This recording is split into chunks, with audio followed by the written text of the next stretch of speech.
Olá, olá, olá, meu aluno, tudo bem com você? Bora lá para a nossa primeira questão aqui do simulado 8 do grupo do Telegram. Praga virtual que informa por meio de mensagem que o usuário está impossibilitado de acessar arquivos de determinado equipamento porque tais arquivos foram criptografados e somente poderão ser recuperados mediante pagamento de resgate, denomina-se. Então, você percebeu hoje os doguinhos aqui da vizinhança, né, os cachorrinhos, eles estão impossíveis, né? Tem esse fundo aí, mas a gente vai comentar a questão mesmo assim, porque na tua prova, no dia da tua prova, tomara que não, mas pode ser que você tenha que lidar com alguém mastigando baconzitos, Doritos ali do teu lado. Pior que isso, cheirinho, que muita gente não gosta, né? Você vai ter que lidar com tudo isso, dia de prova. Por isso que é bem legal você você quer determinada prova, determinado cargo, determinado concurso, você fazer outras provas antes, para você ver como é que funciona ali, tá? Para você ver, às vezes o sol tá batendo em você, tá maior calor, é aquele sol direto em você. Tem várias coisas assim que você tem que ainda lidar no dia da prova. Voltando aqui para a nossa questão, essa praga virtual que ele está falando aqui, que deixa o usuário impossibilitado de acessar os arquivos, né, do equipamento ali do computador, porque eles foram criptografados. Ele está falando aqui do ransomware, né? Então, o ransomware ele é um código malicioso, ou seja, um malware, né? Um malware, código malicioso. Malware é a junção de duas palavrinhas, né? Mal malicioso e o ware software. É um software que vai causar algum dano ou ao usuário, né? Roubando dados, por exemplo, ou ao computador, travando esse computador, apagando arquivos. E o ransomware é um malware, ou seja, é um software malicioso. E o que esse malware faz? A gente fala que ele sequestra, né, o computador. Por que ele sequestra o computador? Ele vai criptografar ou o equipamento ou os dados, já explico isso para você, e ele exige uma senha para descriptografar. Uma senha não, ele exige um resgate para enviar a senha, ou seja, para descriptografar o computador da vítima. E esse resgate, em geral, em moeda virtual, né? O que a gente chama lá, um exemplo, Bitcoin, tá? Então, o que acontece aqui? Segundo o CERT, né, que a gente, já falei para vocês várias vezes sobre ele, a gente tem o ransomware do tipo Locker e a gente tem o cripto. Sendo que o locker, ele impede que a vítima acesse o equipamento infectado. Ou seja, o computador. Você liga o computador, tá lá a mensagenzinha do mal que você tem que pagar o resgate, né?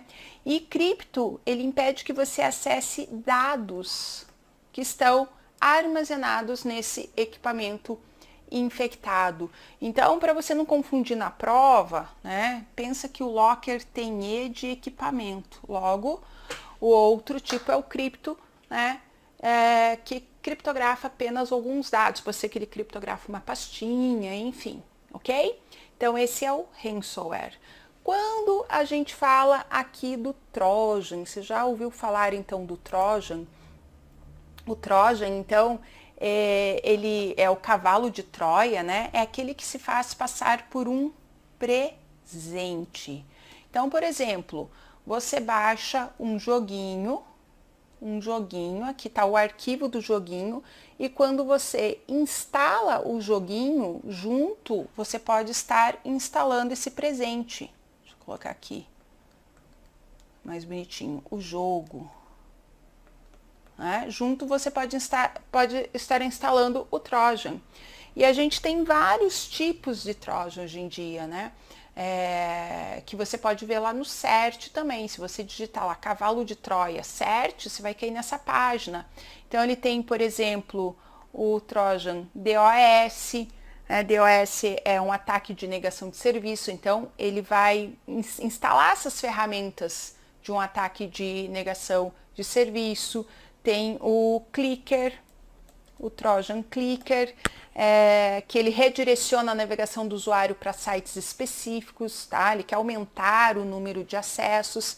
Tem o spy, que instala os softwares espiões, né, para coletar informações, tá? Então tem vários tipos aí de Trojan, ok? Então ele sempre tem esse arquivinho aí que se passa por um presente.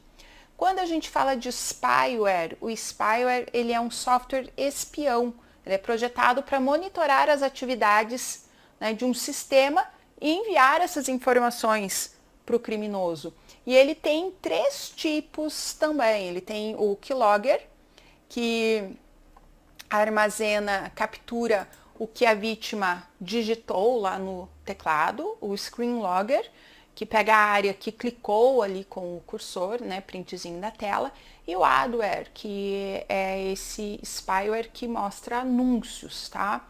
Então, para estudar mais a fundo também, você pode ou ouvir, né, para as minhas aulas, ou você pega lá no CERT, digita CERT, spyware, tá tudo na mesma página, inclusive lá o spyware, o cavalo de Troia, tá? E a gente tem aqui na alternativa D, o backdoor. O que é o backdoor? Então ele é chamado aqui de porta dos fundos, né? Também é um malware, tá? O backdoor também é um malware, porta dos fundos. Então ele é um malware, ou seja, um software, um programa que lhe permite o retorno de um invasor ao computador, ou computador que foi infectado, né? Então ele pode-se incluir ele pela ação de outros malwares, outros códigos maliciosos, enfim. E depois que se instala esse backdoor no computador, ele vai assegurar o acesso futuro a esse computador. Então ele permite que esse computador seja acessado remotamente pelo criminoso, tá? Então aqui o backdoor. E por último aqui a gente tem o vírus. O vírus, então, ele também é um tipo de malware, ele é um software malicioso também. E tem 3 coisinhas que a gente deve saber sobre o vírus para as nossas provas. Então, o vírus, já teve uma questão CESP que falava assim, o vírus tem esse nome, juro, já teve essa questão. O vírus tem esse nome porque ele faz alusão ao vírus do corpo humano. E é verdade, porque o vírus, né, no corpo humano, a gente está falando tanto de vírus, né, Covid, que nem vamos falar disso, vamos falar do vírus do computador que é melhor. Então, ele precisa, assim como o vírus do corpo humano, ele precisa de um hospedeiro, o vírus do computador também precisa de um hospedeiro. E o hospedeiro do vírus do computador é um arquivo. Tá? É um arquivo, não é o computador, é um arquivo. Então ele infecta, ele precisa do arquivo, né, para infectar. E para que ele infecte o computador, ele precisa ser executado. Se eu só copiar um arquivo para o computador, ele não vai infectar. Eu preciso abrir, executar esse arquivo. E além de infectar um arquivo, precisa ser executado, ele se espalha, se propaga, infectando outros arquivos, né, os seus semelhantes ali, tá? Então, essas são as características do vírus, mas o nosso gabarito aqui, alternativa A.